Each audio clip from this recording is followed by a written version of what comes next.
Mesdames et messieurs, bonsoir et merci de nous recevoir chez vous pour ce grand dossier qui reçoit M. Ignace Nganga, le directeur général du CFCO, Chemin de fer Congo Océan, avec qui nous allons parler du CFCO et notamment de la politique du gouvernement sur la question du rail, on va dire comme ça. Et pour cette émission, j'ai le plaisir de la co-animer avec Alphonse Ndongo. Bonsoir Giscard. Bonsoir Monsieur le DG. Bonsoir Monsieur Ndongo, bonsoir Monsieur Maungu et bonsoir chers téléspectateurs. Monsieur le DG, première question. Dans la conscience collective des Congolais, le CFCO, c'est un malade agonisant avec une dette assez colossale quand même. Je vais vous poser juste une question. Comment se porte le CFCO? Merci de me donner cette occasion, Monsieur Maungu, d'évoquer la situation du CFCO. Vous avez dit CFCO malade agonisant. Moi, je dirais CFCO grand malade, oui, agonisant, non. Je pense que dans cette situation difficile, des remèdes peuvent être trouvés et avec le temps, le CFCO pourra petit à petit retrouver sa santé, retrouver sa vigueur. Le CFCO, on sait aussi, c'est l'épine dorsale, on va dire comme ça, de l'économie congolaise. Lorsque vous dites on va trouver des stratégies, qu'est-ce qu'on fait actuellement pour cela justement? Actuellement déjà, première chose à faire, c'est de faire un diagnostic. Parce que lorsqu'il y a un malade, il faut déjà diagnostiquer de quoi il souffre. Il faut donc faire une batterie d'examens pour pouvoir déterminer les maux dont le malade souffre exactement et ensuite pouvoir lui appliquer un traitement qui convient, un traitement qui est en mesure de remédier à la maladie dont il souffre. Donc à l'heure actuelle, nous sommes en train de procéder à ce diagnostic. C'est une phase de diagnostic qui est quasiment achevée. Et au terme de cette phase de diagnostic, nous allons donc dans les prochaines semaines proposer des axes stratégiques pour le redressement du CFCO. Nous allons les proposer au conseil d'administration d'abord, et ensuite, si le conseil d'administration les approuve, le projet de plan stratégique qui en résultera sera proposé au gouvernement. Monsieur le DG, on sait tout de même que, entre autres mots dont sauve le CFCO, il y a la défectuosité des infrastructures, c'est-à-dire les rails, il n'y a plus de gares, et puis il y a aussi cet assèchement financier qui ne vous permet pas de pouvoir mettre en branle la stratégie à laquelle vous faites allusion. Est-ce qu'on ne peut pas dire que les mots sont identifiés et qu'il faut y apporter maintenant des solutions, puisqu'on sait que le gouvernement s'y attelle là-dessus? C'est bien cela, M. Ndongo. Comme vous l'avez indiqué, les mots sont identifiés. Ils sont de plusieurs ordres. Ils sont d'ordre technique, avec les rails. Vous savez, notre voie a été construite entre 1921 et 1934. Donc, elle va avoir bientôt 90 ans de fonctionnement. Cette voie, au cours de ces 90 ans, a fait l'objet de rénovations partielles, notamment le réalignement qui a été effectué entre Dolizy et Bilinga. Mais en dehors de cela, la voie n'a pas véritablement été entretenue au cours des dernières années. Cette voie aujourd'hui, elle est vétuste, elle a besoin d'être réhabilitée et ça va être l'un des aspects qui vont être pris en compte dans le plan stratégique qui va être présenté. C'est une maladie multidimensionnelle. Il y a la structure financière, la structure organisationnelle. Toutes ces questions seront abordées dans le plan stratégique qui sera adopté. Donc ce plan stratégique, il devrait pouvoir avoir 3 axes. Le premier axe consistera à préserver les acquis, parce que la mise en œuvre de ce plan stratégique se fera forcément sur plusieurs années. La réhabilitation du chemin de fer telle qu'elle est aujourd'hui, il a fallu 11 ans pour construire le chemin de fer. Il ne peut pas être réhabilité en une année. Il faudra une longue durée pour réhabiliter la voie. Et pendant ce temps, le CFCO doit continuer à fonctionner. Donc il va d'abord falloir préserver les acquis pour être sûr que pendant que la réhabilitation se fait, le chemin de fer demeure disponible. Ensuite, donc, il faut moderniser cette voie, il faut la réhabiliter. C'est le deuxième axe du plan stratégique. Troisième axe, il faut réorganiser cette entreprise, la réorganiser au plan institutionnel et la réorganiser au plan financier, parce que comme vous l'avez dit, le CFCO cumule de nombreuses dettes. Aujourd'hui, elle a plus de 100 milliards de dettes, alors que son chiffre d'affaires aujourd'hui ne dépasse pas 8 milliards de francs CFA. Donc, avec le chiffre d'affaires actuel, Même en consacrant uniquement ce chiffre d'affaires à l'apurement de la dette, il faudrait 25 ans pour apurer cette dette, sans qu'on ne couvre les dépenses d'exploitation. Cela ne peut pas continuer, donc il va falloir une restructuration financière qui permet au CFCO de repartir sur de nouvelles bases. Et comme je l'ai indiqué, ce troisième axe comprendra également une réorganisation institutionnelle, parce qu'il faudrait voir si le CFCO doit rester sous son format actuel ou concevoir de nouveaux formats, à l'image de ce qui se fait dans bien d'autres pays, où le chemin de fer aujourd'hui, on peut distinguer éventuellement une structure qui s'occupe de l'infrastructure, une structure qui s'occupe de la mobilité, et donc toutes ces questions seront examinées dans le cadre de ce plan stratégique. Alors, si il faut se faire une idée, Monsieur le DG, quel est à peu près, vous en tant qu'expert, parce que vous êtes, on ne l'a pas peut-être dit aux téléspectateurs, vous êtes un ancien grand expert de la Banque centrale, donc quelqu'un qui est au cœur, n'est-ce pas, des finances. Vous, aujourd'hui, quand vous jetez un coup d'œil sur la situation du CFCO, quelle est la mobilisation qu'il faut apporter en termes de finances pour essayer de relancer la machine du rail? Pour l'instant, il est difficile d'avancer des chiffres parce que tout dépendra des choix qui vont être faits dans le cadre du plan stratégique. Il y aura plusieurs options. En fonction de l'option qui sera retenue, le coût ne sera pas le même et le coût peut être très différent d'une option à l'autre. Bien entendu, il y aura une interaction. Toutes les options vont être examinées, leurs coûts vont être examinés et il faudra à partir de ce moment voir quelle est la capacité que nous avons de mobilisation pour chacun des coûts pour retenir l'option qui sera retenue en définitive. L'option peut être aujourd'hui, par exemple, de refaire simplement la voie telle qu'elle est. L'option peut aussi être, compte tenu des enjeux que nous avons, notamment en matière d'exploitation minière, où il faudra, si les zones d'exploitation minière, les minerais que nous avons, par exemple, du côté de Mayoko ou du côté de Zanaga, doivent être évacués par la voie ferroviaire, ce qui serait la meilleure solution, et qu'on intègre cela dans le plan stratégique, le coût du plan stratégique ne sera pas le même. Donc aujourd'hui, il est prématuré de donner un coût. Toujours dans les options à prendre, faudra-t-il, pour demain, garder une voie unique, passer à une double voie, garder une voie unique sur l'ensemble du parcours, ou bien faire une double voie au moins pour la partie qui ira vers les zones minières? Tout cela va avoir un coût et cela peut aller du simple au double, voire du simple au triple. Et donc, pour l'instant, il est prématuré de donner un coût. On reconnaît les efforts du gouvernement, 4 locomotives qui sont déjà acquises. Qu'est-ce que cela peut apporter comme plus-value au niveau de votre structure? Je confirme que des locomotives ont été acquises. Elles sont au nombre de 8. Donc 4 d'elles ont été déjà livrées et réceptionnées récemment par le Premier ministre au cours d'une cérémonie qui s'est déroulée le 13 janvier à Pointe-Noire. Ces 4 locomotives qui ont été réceptionnées font donc partie d'un lot de 8 locomotives. 8 locomotives qui ont été commandées en fait en 2015. La commande a été confirmée en 2016 avec une livraison qui aurait dû intervenir en 2019. Mais il y a eu quelques difficultés d'ordre administratif qui ont retardé la livraison de ces locomotives. Ces difficultés avec une implication forte du gouvernement, du Premier ministre, M.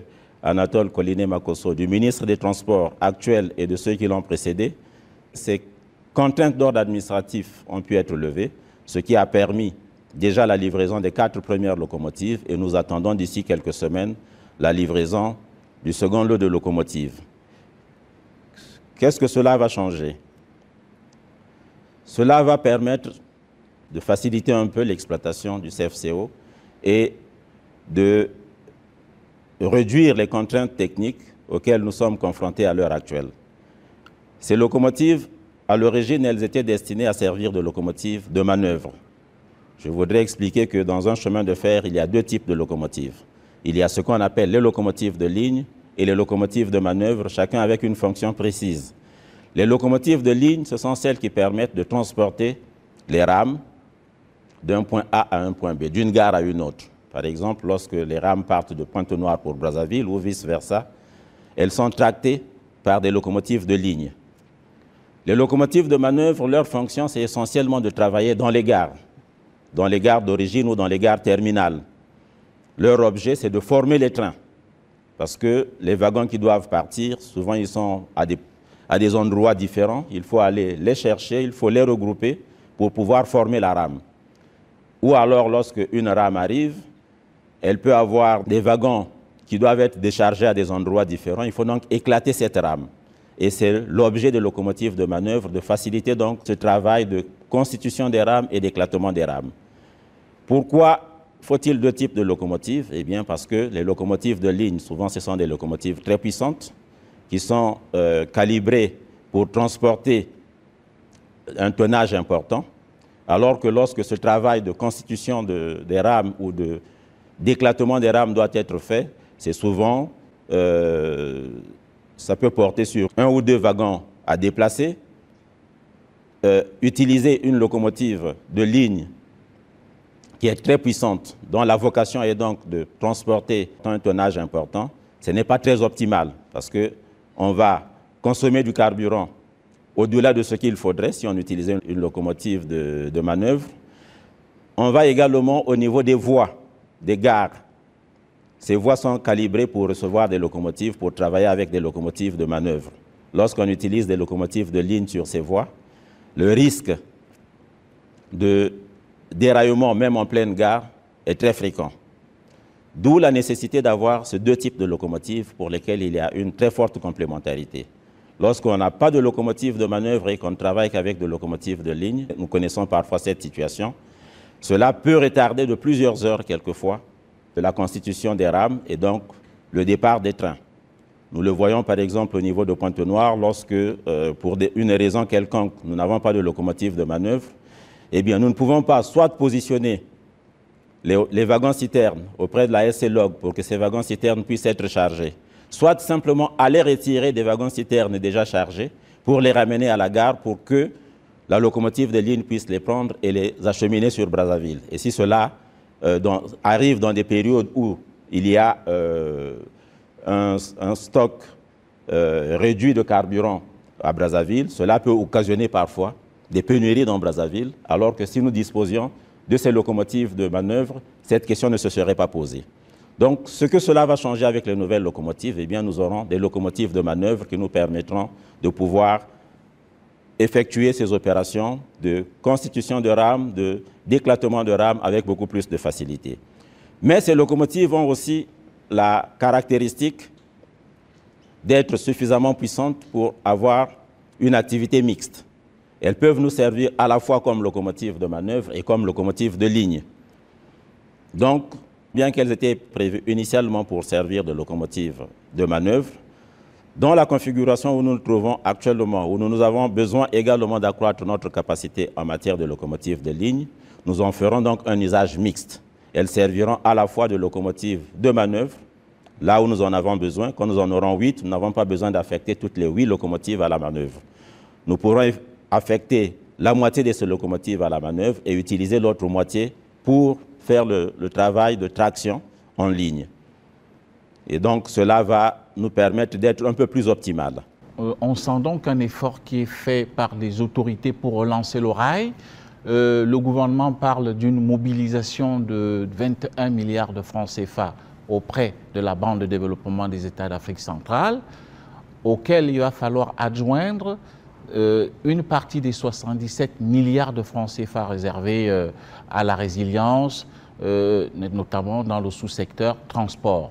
Est-ce que vous n'avez pas l'impression que cela paraît un tout petit peu insuffisant en rapport avec des études qui ont été faites qu'il faut relancer le CFSO à hauteur de 700 milliards de francs CFA?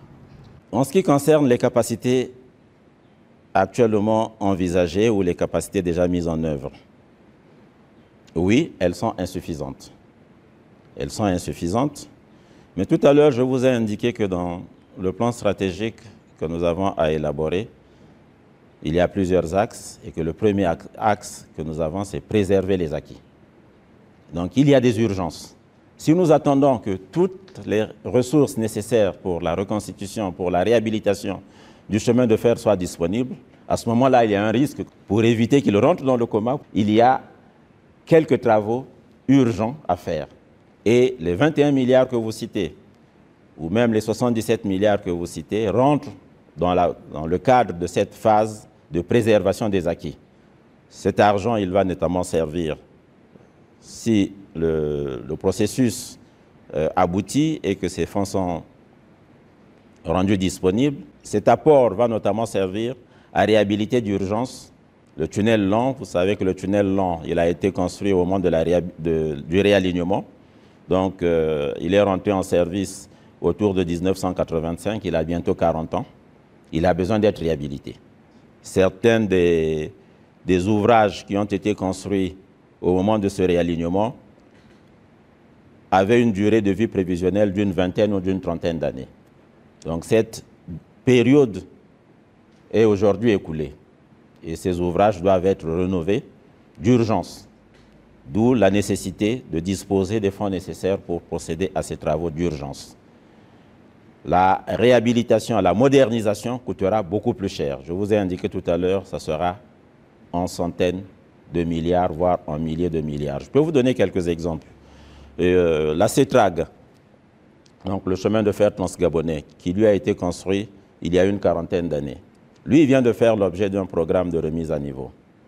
C'est un programme de remise à niveau qui est entamé depuis près de 5 ans déjà et qui a coûté 350 milliards pour un chemin de fer qui est plus récent que le nôtre. Donc le nôtre, il a été mis en service en 1934. À certains endroits, on trouve encore parfois des rails ou ce que nous appelons des traverses, qui sont des traverses d'origine, qui n'ont pas été changées depuis lors, ou quand ils ont été changés, ils n'ont été changés qu'une seule fois tout le long des 90 ans écoulés. Donc la réhabilitation, la modernisation du CFCO sera beaucoup plus lourde que celle entamée au niveau du Transgabonais. Peut-être un autre exemple, le chemin de fer Dakar-Bamako, qui fait 1200 km.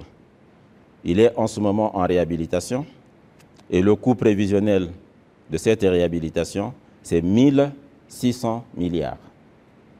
Donc ça donne une image du coût qu'il faudra pour la réhabilitation du CFCO, ça sera des centaines de milliards. Mais en attendant que le programme de réhabilitation soit adopté, que les ressources nécessaires soient acquises, il faut malgré tout que le CFCO continue à fonctionner, d'où les chiffres que vous avez, les ressources qui sont sur le point d'être mobilisées pour traiter les points les plus vulnérables, ce que nous appelons nous les points singuliers, pour traiter ces points singuliers, pour faire de telle sorte que, même pendant que ces travaux de réhabilitation, de modernisation vont se faire, que le chemin de fer demeure disponible et que le trafic puisse continuer.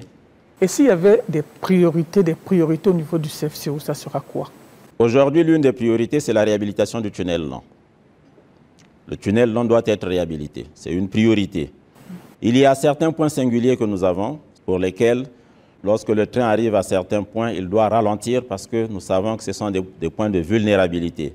La vitesse du train est parfois réduite, parfois même à 10 km à l'heure, parce que ce sont des points de vulnérabilité, parce que si le train passe à grande vitesse sur ces points, eh bien, il y a des risques de déraillement. Donc, ces points ont été identifiés, ces points de vulnérabilité. Ils font partie du programme d'urgence qui doit être, en fait, le besoin pour ce programme d'urgence n'est pas de 21 milliards, mais de 48 milliards. Les 21 milliards, c'est le financement qui pourrait être rendu disponible sous certaines conditions au niveau de la BDAC. Mais en dehors de ces 21 milliards, d'autres ressources sont à rechercher parce que le traitement de l'ensemble des points vulnérables aujourd'hui nécessiterait un financement de l'ordre de 48 milliards. Mais Monsieur le Léger, on sait quand même que le CFCO, enfin les autorités congolaises, ont signé un accord avec le groupe John Crockerville, le Belge. Et il me semble qu'il y avait là-dedans un programme qui consisterait justement à la rénovation des infrastructures. Où est-ce qu'on en est aujourd'hui avec la mise en œuvre de ce programme, de ce projet? L'action qui a été mise en œuvre avec John Crockerville portait essentiellement sur le matériel roulant et sur les ateliers, nos ateliers de Pointe-Noire au kilomètre 4, mais ne portait pas sur la voie, sur la rénovation de la voie. Et ce programme, avec la livraison des 8 locomotives, ce programme s'achève. Toutes les autres actions qui avaient été prévues dans ce programme ont été mises en œuvre depuis 2016 et donc nous arrivons au terme de ce programme. Bien entendu, un nouveau programme peut être conclu. Nous aurons sans doute besoin, par exemple, de faire assurer pendant un certain temps la maintenance de nouvelles locomotives qui arrivent. Et donc, nous sommes en train de négocier avec la société John Cockerill la signature d'un contrat pour le service après-vente qui pourra nous permettre de bénéficier de l'accompagnement de John Cockerill au moins pendant la première année ou les 2 premières années d'exploitation de ces locomotives, le temps que nos équipes obtiennent les compétences nécessaires pour pouvoir assurer cette maintenance sans avoir recours à John Cockerill. Monsieur le DG, je voulais revenir sur les locomotives que nous avons acquises, sur leurs spécificités notamment. Comparé par exemple aux locomotives Teller. Qu'est-ce que vous, qui êtes DG, pouvez nous en dire? Nous entendons beaucoup de prises de position, beaucoup de critiques à ce sujet, ainsi qu'en ce qui concerne le choix qui a été fait de recourir à des locomotives de manœuvre plutôt qu'à des locomotives de ligne. Je pense que cet aspect-là, je l'ai déjà abordé. Je vous ai indiqué, c'était indispensable, mais peut-être qu'il faut replacer également l'acquisition de ces locomotives dans leur contexte. Je vous ai indiqué, ces locomotives ont été commandées en 2015. Dans quel contexte? En 2015, le CFCO a reçu la livraison de 10 locomotives de ligne neuves, d'une capacité de 2200 chevaux.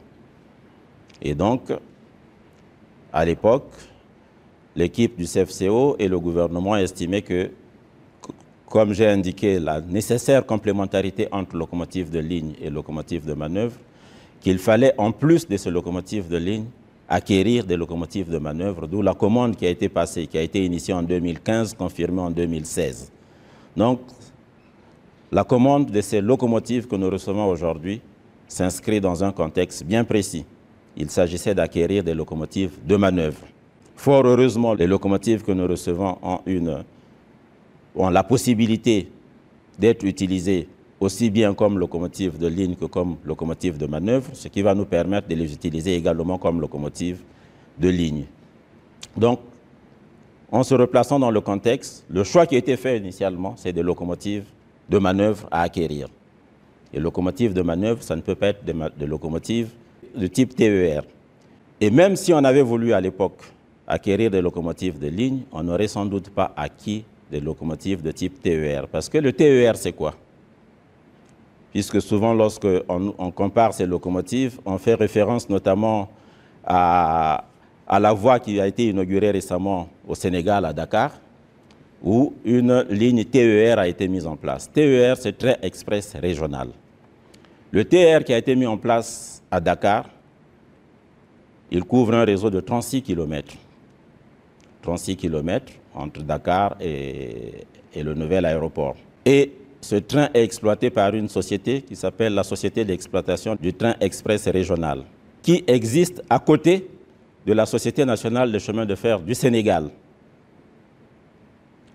Société nationale de chemin de fer du Sénégal est chargée d'assurer le transport des marchandises, le transport interurbain, et qui utilise des locomotives diesel comme celles que nous utilisons. Si nous avions acheté des locomotives TER, ça aurait été un gâchis parce qu'elles auraient été inutilisables au Congo.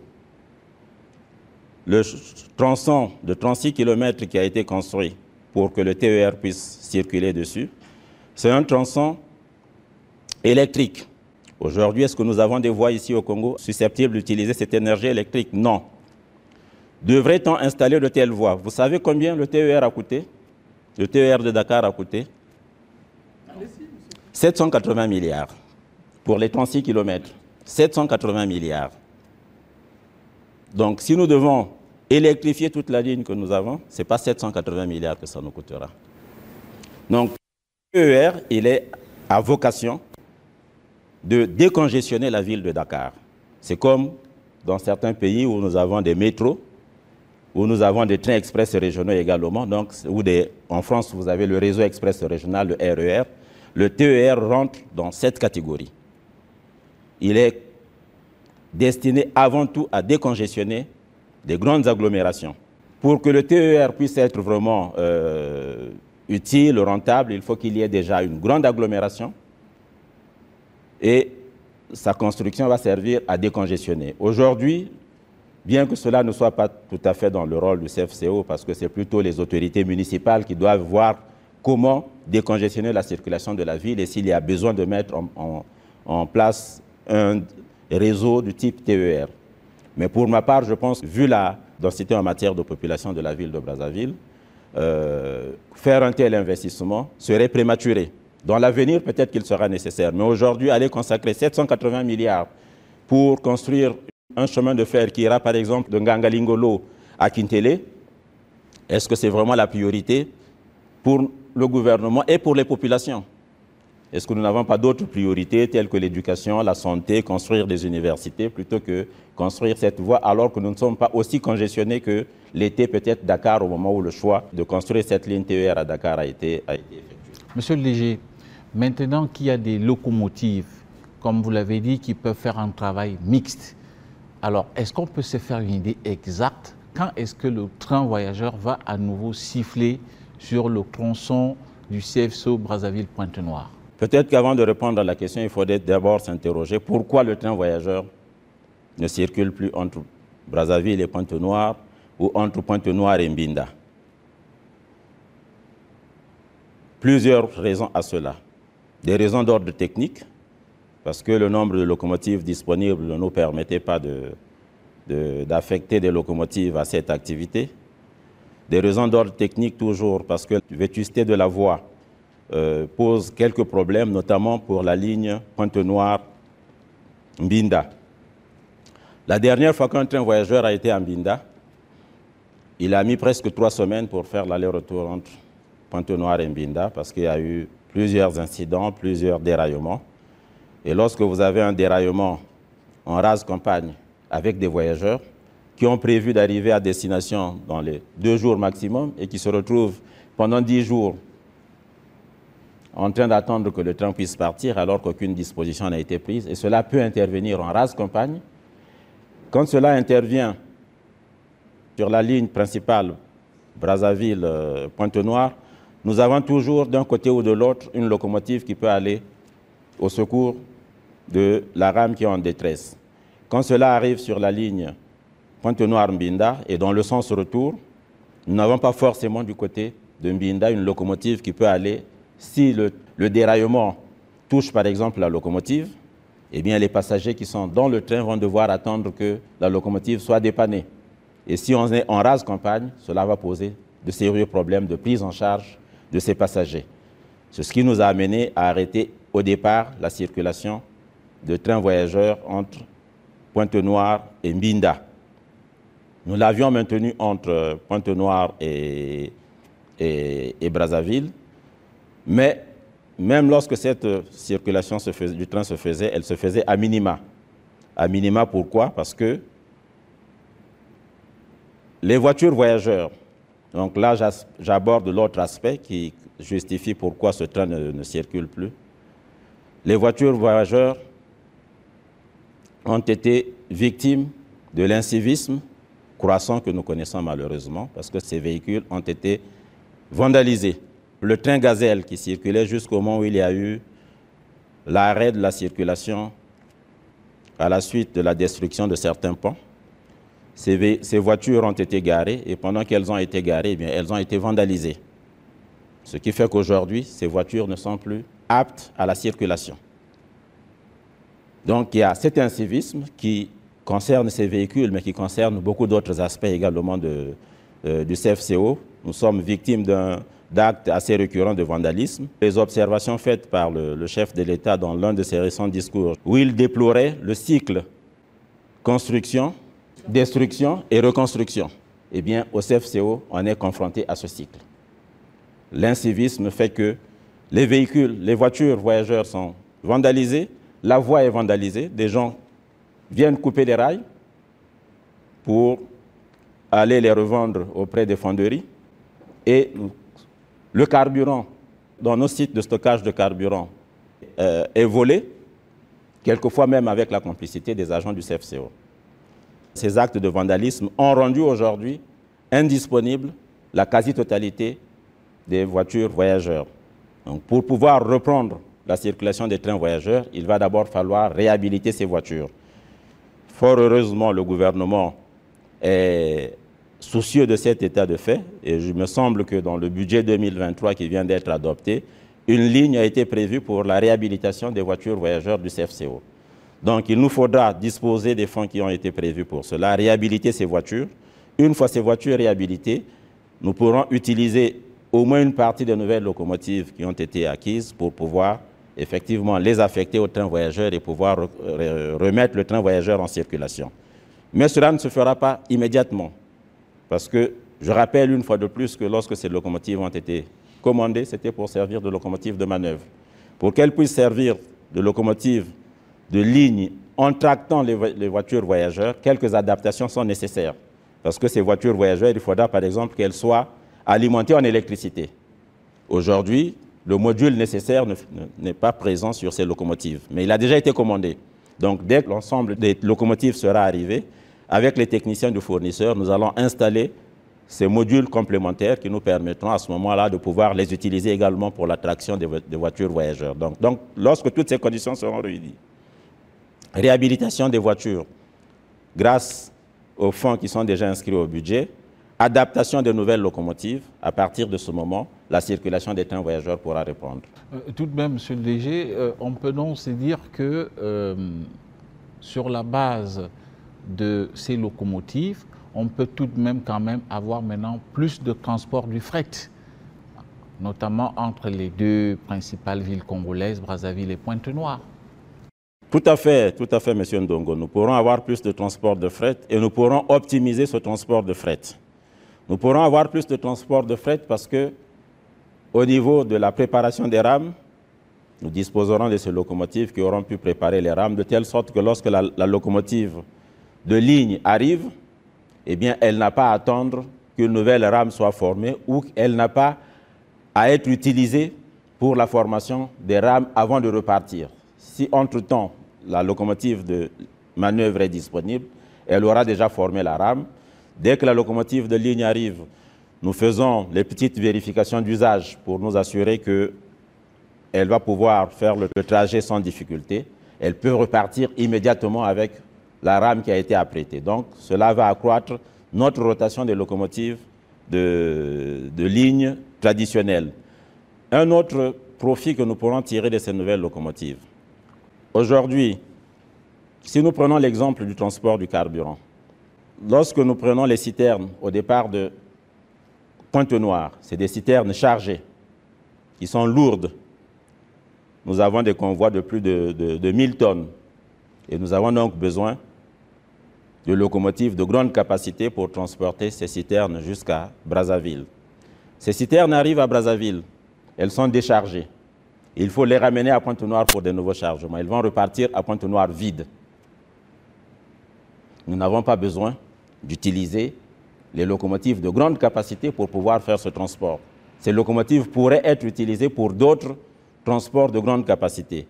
Or, malheureusement, dans la circonstance actuelle, nous n'avons pas toujours des locomotives de moyenne capacité qui peuvent permettre de ramener ces citernes vides à Pointe-Noire. Nous sommes obligés donc d'utiliser les mêmes locomotives qui les ont apportées à l'aller pour les ramener à Pointe-Noire. La même chose pour le transport du grume. Nous faisons du transport des grumes de Brazzaville à Pointe-Noire, qui nécessite des locomotives de grande capacité. Lorsque ces wagons de transport de grumes arrivent à Pointe-Noire, il faut les ramener à Brazzaville. Le plus souvent, ces wagons reviennent vides. Et c'est quand même un gâchis que d'utiliser une locomotive de grande capacité pour transporter ces wagons vides sur Brazzaville. Avec ces locomotives de moyenne capacité, nous pourrons mieux gérer ce flux parce que les wagons citernes arrivés vides, qui sont vides une fois déchargés à Brazzaville, peuvent repartir avec une de ces nouvelles locomotives qui pourra les transporter beaucoup plus facilement. Et la locomotive de grande capacité pourra à son tour prendre, au lieu de repartir avec des citernes vides, partir avec des grumes, et cela sera beaucoup plus optimal, plus efficace pour le CFCO que la situation actuelle où ces mêmes locomotives sont utilisées à la fois pour des wagons chargés et pour des wagons vides. Bon, qui dit quand même augmentation du volume du fret, cela implique aussi, pourquoi pas, l'augmentation des recettes. Est-ce qu'on peut donc espérer que les salaires seront payés à date échue? Oui, il y aura sans doute accroissement du trafic. Nous espérons effectivement que cet accroissement du trafic va nous permettre d'accroître donc nos recettes et de mieux faire face à nos dépenses. Mais le défi reste immense. Parce que je vous ai indiqué que jusqu'à présent, ces dernières années, le chiffre d'affaires du CFCO, c'est de l'ordre de 8 à 9 milliards, ce qui correspond quasiment à la masse salariale du CFCO. Donc, si nous affectons tout le chiffre d'affaires pour payer les salaires, comment les locomotives vont-elles fonctionner? Il leur faut du carburant, il leur faut des lubrifiants.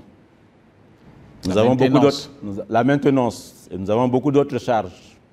Il nous faut de l'électricité. La productivité du CFCO est aujourd'hui très faible.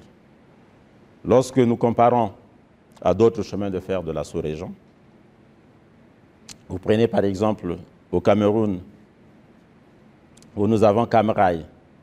Camrail qui gère un chemin de fer de 1000 km² avec 2000 employés. Le dernier chiffre d'affaires, nous n'avons pas vu les derniers états financiers, mais le dernier chiffre d'affaires dont nous avons connaissance de Camrail, c'était de l'ordre de 40 milliards. 40 milliards par an. Donc, comparé, si nous divisons par les 2000 agents, une productivité moyenne annuelle de 20 millions par agent. Si nous prenons la CETRAG, également à côté de nous, donc le Transgabonais. Le Transgabonais, avec ses 665 km de voies, 1300 employés, chiffre d'affaires près de 80 milliards. Donc, chiffre d'affaires moyen par agent, autour de 60 millions par année. CFCO, aujourd'hui, nous avons, quand je suis arrivé, nous étions autour de 1850 agents. Aujourd'hui, nous sommes autour de 1700 agents. Parce que les départs à la retraite, pour l'instant, nous ne les compensons pas. Chiffre d'affaires d'environ 8 milliards et demi, divisé par 1700. Chiffre d'affaires moyen, 5 millions par an. Comparer la productivité que nous avons avec d'autres chemins de fer dans la sous-région. Nous ne comparons pas avec des chemins de fer qui sont éloignés, qui sont, on dira, c'est peut-être des pays plus avancés. Non, c'est des chiffres d'affaires de chemins de fer dans la sous-région. 5 millions en moyenne chez nous par agent, 20 millions au Cameroun, 60 millions au Gabon. Mais l'importance du marché n'est pas le même. L'importance du marché n'est pas le même, mais c'est avec ces 5 millions-là que nous devons couvrir les salaires sur toute l'année, que nous devrons couvrir les autres charges. Donc voilà la difficulté que nous avons. Nous espérons effectivement pouvoir améliorer le règlement de ces salaires, payer également les soldes de tout compte de ceux qui vont en retraite, parce que malheureusement, depuis plusieurs années, les agents qui vont en retraite ne perçoivent pas leur solde de tout compte. Et le fait que le CFCO n'était pas en mesure d'acquitter ses charges sociales, notamment auprès de la CNSS, les dossiers de ces agents ne sont pas traités au niveau de la CNSS. Donc ce sont des agents qui se retrouvent sans solde de tout compte et sans pension, et qui au quotidien sont confrontés à des multiples soucis. Et cela fait partie de nos préoccupations quotidiennes. Nous sommes en train de rechercher des solutions pour que nous puissions débloquer ces dossiers au niveau de la CNSS, que ces agents puissent percevoir leur pension, et qu'en interne, que progressivement, le solde de tout compte qui leur est dû par le CFCO puisse être réglé. Monsieur DG, vous êtes appelé forcément à la productivité malgré votre état, et les agents du CFCO vous suivent actuellement.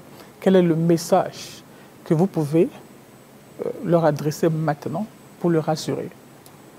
Le message que nous pouvons leur adresser, c'est que nous nous efforçons à faire de telle sorte que la productivité du CFCO puisse s'améliorer. L'objectif qu'il y aura dans le plan stratégique que dont nous avons déjà parlé, qui va être soumis au conseil d'administration et au gouvernement, c'est justement un de ces aspects, c'est améliorer la productivité. Mais améliorer cette productivité, ça implique également que les agents du CFCO y contribuent, qu'ils ne pensent pas que c'est la direction générale qui doit tout faire pour que la productivité s'améliore. Ils ont leur part de responsabilité, ils ont leur intervention à faire pour que la productivité puisse s'améliorer. Nous avons des cas où un train qui part de Pointe-Noire pour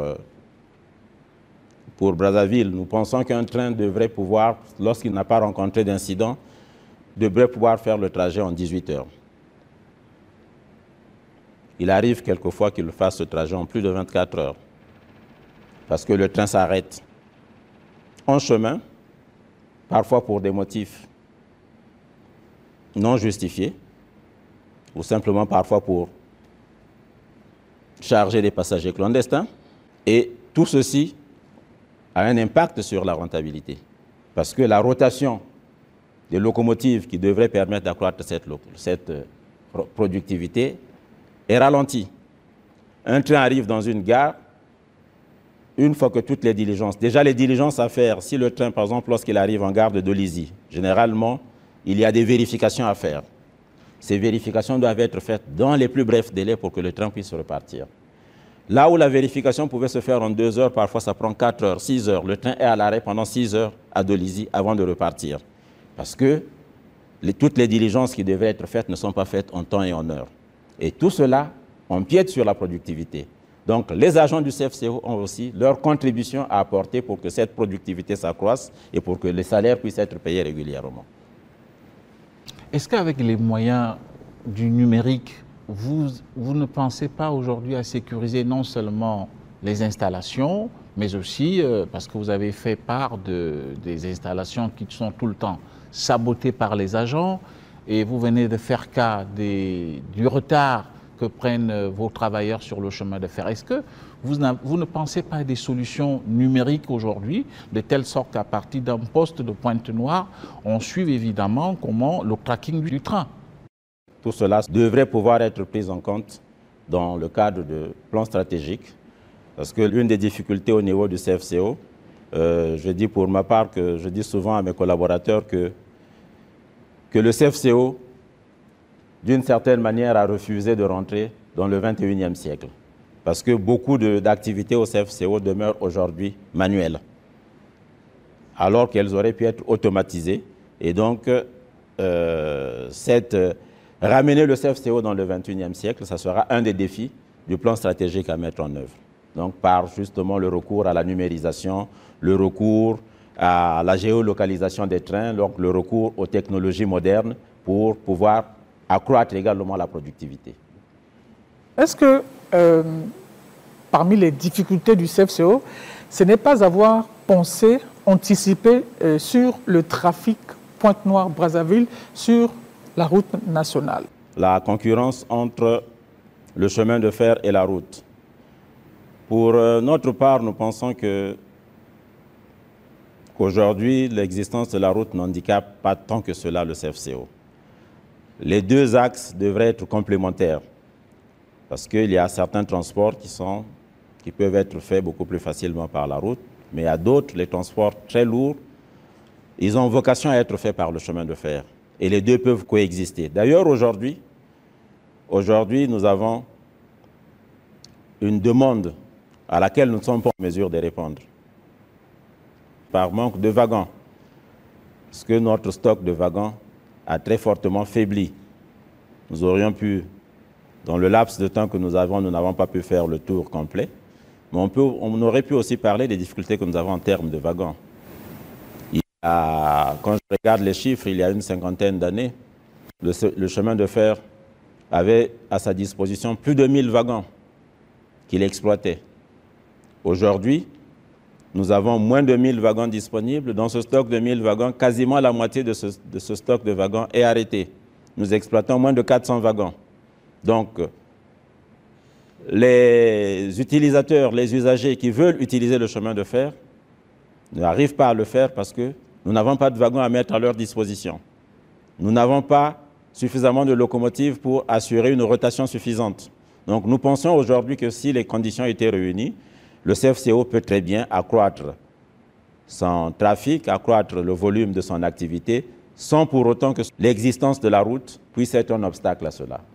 Alors, monsieur le DG, on sait que le prix du gasoil, qui représente l'une de vos matières d'utilisation pour faire fonctionner les locomotives, va subir une augmentation de l'ordre de 5%. Est-ce à dire aussi que le fret que vous recevez de la part des clients va subir une augmentation? Non, pour l'instant, nous n'avons pas prévu de rehausser le prix du fret. Et d'ailleurs, pour l'instant, nous devons examiner quel va être l'impact de l'augmentation du prix du gasoil sur le CFCO. Parce qu'il faut savoir aussi que dans l'aide, dans le soutien que l'État apporte au CFCO, ce soutien se matérialise notamment par le prix du gasoil. Le CFCO n'achète pas son gasoil au prix auquel le Congolais lambda l'achète à la pompe. Il y a un prix spécifique pour le gasoil ferroviaire. Nous, pour l'instant, nous n'avons pas été informés d'une augmentation du prix du gasoil ferroviaire. Donc, si le prix du gasoil ferroviaire n'augmente pas, il n'y a pas de raison que nous augmentions le tarif appliqué à la clientèle. Les gares, notamment dans le département du Poul, présentent un visage assez pâle, triste, quand on sait que les gares créaient, on va dire, des vies tout autour. Est-ce qu'il y a des actions spécifiques pour donner vie à ces gares-là?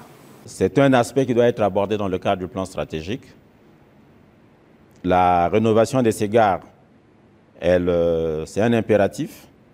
Il faut évaluer son coût et, une fois de plus, en fonction de l'évaluation du coût, des options vont être retenues, mais il est certain que la rénovation des gares constitue un des éléments à aborder dans le cadre du plan stratégique, dans le cadre de la réhabilitation du CFCO. La réhabilitation du CFCO, ce n'est pas uniquement la voie.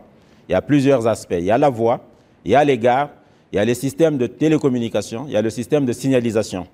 Parce que pour qu'un train puisse être fluide, il faut qu'il y ait un système de signalisation moderne. Le CFCO a disposé à un moment donné d'un système de signalisation moderne qui, malheureusement, faute de maintenance, mais également par vandalisme, est indisponible aujourd'hui. Donc tout ceci va être intégré dans le cadre du plan stratégique, en tout cas dans les options qui seront prises dans le plan stratégique, qui seront proposées au conseil d'administration et au gouvernement. Par le passé, des études ont déjà été faites qui incluaient la réfection de certaines gares dans les propositions qui avaient été formulées. Merci bien, Monsieur le DG. Merci, Alphonse. Je rappelle que nous avons reçu sur ce plateau de grands dossiers, Monsieur Ignace Ngaka, le directeur général du CFCE, avec qui nous avons parlé de la politique du rail du gouvernement. Merci encore, Monsieur le DG, pour votre disponibilité et à tout moment, à bientôt. C'est moi qui vous remercie pour la possibilité que vous m'avez donnée d'utiliser cette tribune pour expliquer un peu les problèmes du CFCO. Merci beaucoup. Merci bien.